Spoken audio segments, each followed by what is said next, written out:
Hi, English 3301 students, it's Dr. Murray. I wanted to make a couple videos to talk to you about poetry. Elizabeth Bishop, her poem, The Monument,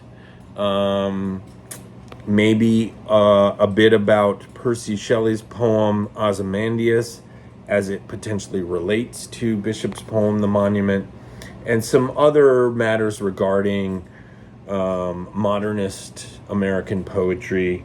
And modernist poetry would be starting certainly in the early 20th century. And so let me get started. I have a lot to cover, but I'll try to say some prefatory things about poetry, modernism, and maybe some things about Bishop's life and career before getting into talking about the poems.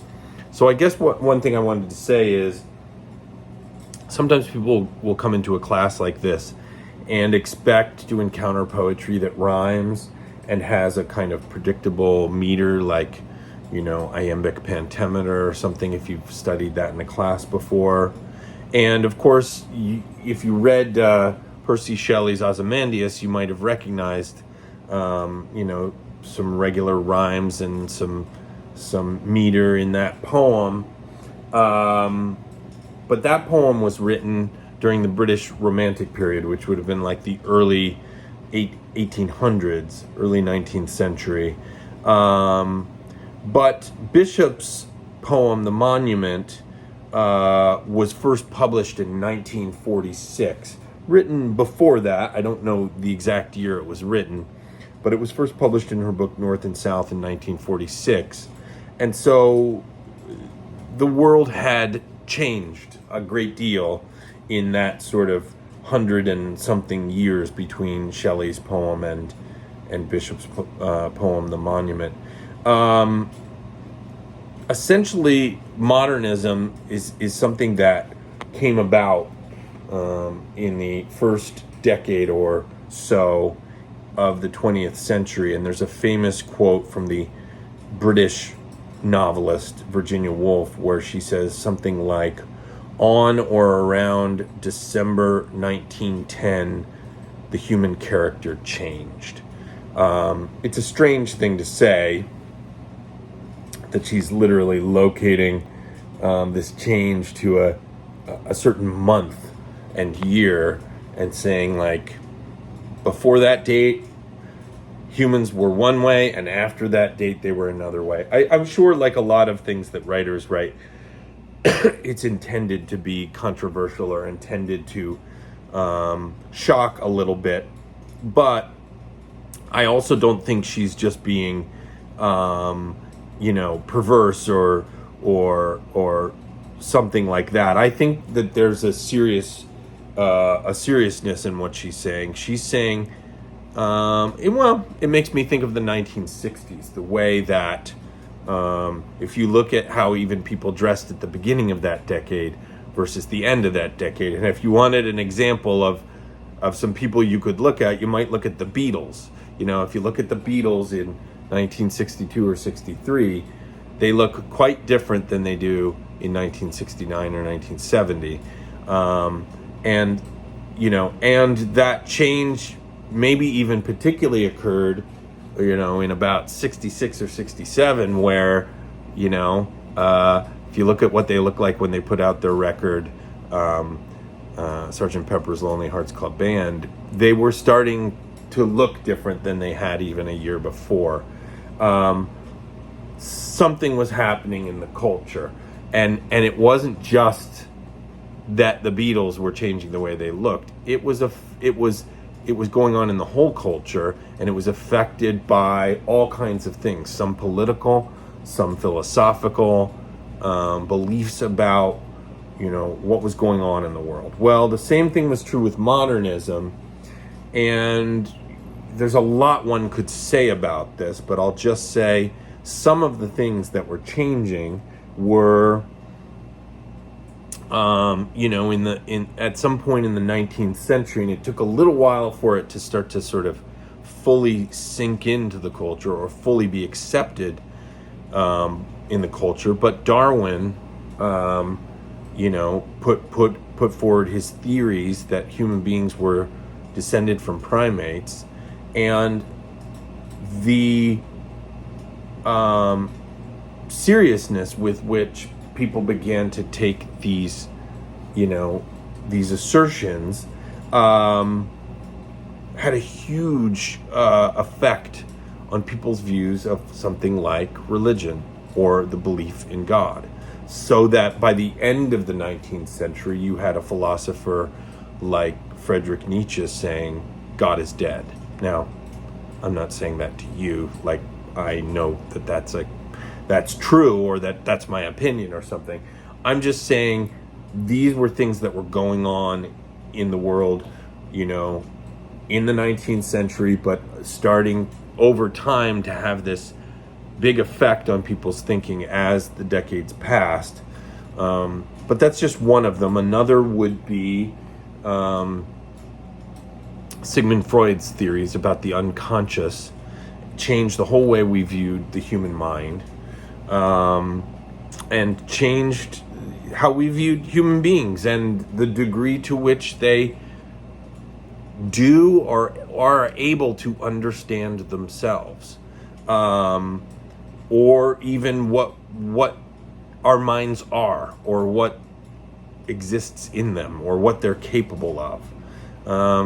Another huge change that was going on around the same time was the discoveries of Albert Einstein, and the way that completely revolutionized science. And he was sort of upending the Newtonian view of reality that was a much more mechanistic view, where almost like it was a view of the world as a big machine, and that if we just studied and studied, eventually we would just come to know the laws of the universe, and we'd have perfect knowledge of some kind. Well, that was totally transformed by what Einstein discovered. So it's just a way of saying there were all these major developments going on. Another was industrialization, and the way that was changing the natural world, changing the way people lived in the world, the rise of cities, and all kinds of things. So all of this is to say, poetry was totally transformed by these things, as was painting, and all arts. But if you go look at paintings from the mid 19th century and compare them to, let's say, modernist paintings like the Cubist paintings of Picasso, you'll see a radical transformation in the way painters approached what they did. Well, in the same way that painting changed like that, that's how rhyme and meter, in a way, went out of poetry in the modernist period. Part of it was that rhyme and meter had to do with an ordering of things, or a belief that the world could be this very orderly place, which is in a way similar to the Newtonian view that I was talking about. And then suddenly there wasn't a kind of certainty in the order of things, so that it also put poets in a situation of trying to figure out, well, if the world is not inherently an orderly place, what role does the poet have, and what should a poem do? And that was a question that the modernists grappled with and experimented with and tried to figure out, and there was anxiety about it, of trying to figure that out. So Elizabeth Bishop does not belong to that early modernist generation where, if Virginia Woolf was saying what she encountered in 1910, it meant that she was born, well before that. Elizabeth Bishop was born in 1911, so she was going to grow up in a world where, some writers before her had already been grappling with these questions, and yet they hadn't all been sorted out. And so Bishop was influenced by some of these developments, in the sense that a significant thing to know about her as a writer is that she was an unbeliever. She did not, believe that Jesus was, the only Son of God and her Savior, even though she was raised Christian. It also doesn't mean that she believed in nothing. She was very eager to find meaning in the world, but also was sufficiently skeptical that she wasn't satisfied with superficial explanations. And so I think it's significant because it is related to the meaning of what she's doing in a poem like The Monument.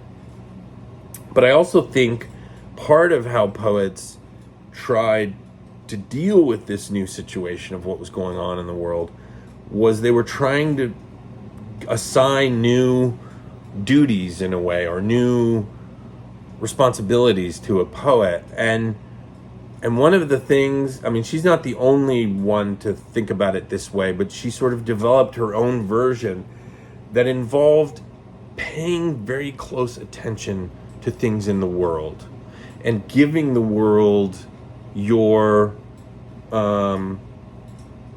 your attention, your concern and your consideration.